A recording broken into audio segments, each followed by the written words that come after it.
Bharatiya Janata party आता व्यावसायिक party आहे. कार्यकर्त्यापेक्षा कंपनी चालवतात ते आता. पार्टी नाही चालत त्यांची, कंपनी चालवते, एजन्सीज चालवतात, इव्हेंट मॅनेजमेंटवाल्या, कम्युनिकेशन्सवाल्या, नेरेटिव्ह सेट करणाऱ्या, सोशल मीडियाच्या एजन्सीज, हे लोक भारतीय जनता पार्टीत. नेत्यांच्या हातात काही नाही भारतीय जनता पार्टी. आम्ही शिवसैनिक पार्टी चालवतो, आम्ही चालवतो पार्टी, आमची संघटना आमचे शिवसैनिक चालवतात.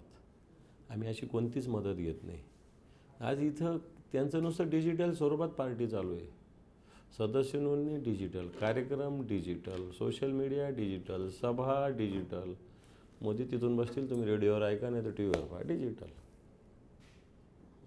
फडणवीस तिथून बोलतील, तुम्ही डिजिटल बघा, डिजिटल. त्याच्यामुळं कार्यकर्त्याला महत्त्व भारतीय जनता पार्टीत नाही. आता एकंदर आत्ताचं जे चित्र जर बघितलं, कार्यकर्त्यांनी काम करून घेतलं जात असेल, परंतु त्यांचं महत्त्व ते, आणि त्यांनी काम नाही केलं तर भारतीय जनता पार्टीला काही फरक पण नाही पडत, तेही सांगतो. कारण ते त्याच्या भरोश्यावर कामच करत नाही. आता भारतीय जनता पार्टी सतरंजा उचलणारे म्हणतो, कुठं सतरंजा टाकतात भारतीय जनता पार्टीच्या कार्यक्रमात? आता एजन्सी दिलेली असते, त्या खुर्च्या टाकतात, स्टेज टाकतात, माईक लावतात, भाषण करतात, उचलतात, दुसऱ्या गावात घेऊन जातात. आता सतरंजा बितरंजा उचलणाऱ्या लोकांचं कामच नाही राहिलं भारतीय जनता पार्टी, एजन्सीच काम करतात.